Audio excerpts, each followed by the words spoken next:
आप सभी दिव्य आत्माओं को मेरी आज की राम राम। आज हम बात करेंगे हनुमान चालीसा की चौपाई। विद्यावान गुनी अति चातुर, राम काज करिबे को आतुर। कितनी सुंदर चौपाई है। जैसे कि मैंने आप लोगों को पहले भी बताया है कि हनुमान चालीसा की प्रत्येक चौपाई अपने आप में मंत्र है। अब इस चौपाई के अंदर भी हनुमान जी की 3 विशेषताओं के बारे में बात की गई है कि वो विद्यावान है, गुणवान है और अत्यंत चतुर भी हैं। अब आप विद्यावान किससे कहेंगे? तुलसीदास जी ने हनुमान जी के लिए विद्यावान का शब्द का प्रयोग इसीलिए किया है कि हनुमान जी को संपूर्ण विद्याओं का ज्ञान है, अर्थात उन्हें सभी वेद पुराणों के बारे में उनको बहुत अच्छी जानकारी है और उनके जो विचार हैं वो इतने बड़े हैं, तो उनको वो विद्यावान बनाते हैं। एक विद्या लेना और विद्यावान होना बहुत ही दोनों में अलग अलग है। विद्या तो कोई भी ले लेता, नॉलेज ले लेते हैं, लेकिन उसका ज्ञान होने के बाद उसका प्रयोग करना, उसको विद्यावान कहा जाता है। अब दूसरी विशेषता उनकी है कि वो गुणवान है। गुणवान जिसके अंदर सभी गुण हो, जैसे कि हमारे हनुमान जी के अंदर सभी गुण हैं। उनका तेज, उनका धैर्य, उनका यश, उनकी शक्ति, उनका धीरता, उनकी वीरता, उनकी सुशीलता, उनकी श्रद्धा, उनकी नम्रता, ऐसे कई शब्द हैं। मतलब वो अनेक गुण हैं उनके पास, वो सर्वगुण संपन्न है और वो विशेष कलाओं को भी जानते हैं विद्या के साथ साथ।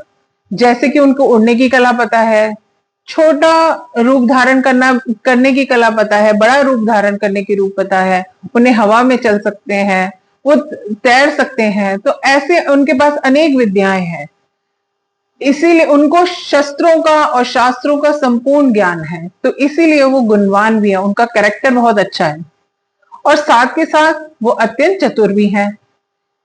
किसी भी व्यक्ति के पास दोनों गुण हो, विद्या है, लेकिन उसको उसका प्रयोग करना, उसका यूज करना जो है अगर ठीक से नहीं आता, तो ऐसी विद्या का कोई अर्थ नहीं होता। और लेकिन हमारे हनुमान जी अपनी बुद्धि का प्रयोग बहुत ही चतुराई से करते हैं, इसीलिए उनको अत्यंत चतुर कहा गया है। और कोई भी विकट परिस्थिति उनके सामने आती है तो वो उसका बहुत आसानी से उसका सामना कर पाते हैं और बहुत आसानी से, आराम से वो उसको पार कर जाते हैं। अब ऐसे उनके पास ऐसी चतुराई के अनेक उदाहरण हैं। इस वीडियो में मैं आपको खाली 1 या 2 बताती हूँ। जैसे कि जब भगवान राम जी से पहली बार मिलने गए तो उन्होंने ब्राह्मण रूप धारण किया और बहुत ही अपनी वाक कुशलता से, अपनी विद्वता से उन्होंने राम जी का मन जीत लिया और राम जी ने उनको अपना भी लिया। एक और उदाहरण बताती हूँ, जैसे कि सुग्रीव जब वो राजा बन गए थे तो वो भगवान राम के काम ही भूल गए थे, तो उन्होंने बड़ी चतुराई से हनुमान जी ने सुग्रीव को बहुत ही चतुराई से उनका काम याद दिलाया कि आपको भगवान राम का काम करना है। ऐसे ही लंका जब गए थे तो सीता जी का शोक उन्होंने बहुत ही चतुराई से दूर करा था। रावण के आगे उनके समक्ष खड़ा होकर उन्होंने जो वार्तालाप करी थी, उसमें भी उनकी चतुराई बहुत दिखाई देती है। ऐसे अनेक उदाहरण है रामायण में। तो वो विद्यावान, गुणवान और अत्यंत चतुर है। अब आगे मैं आपको बताऊंगी, राम काज करिबे को आतुर।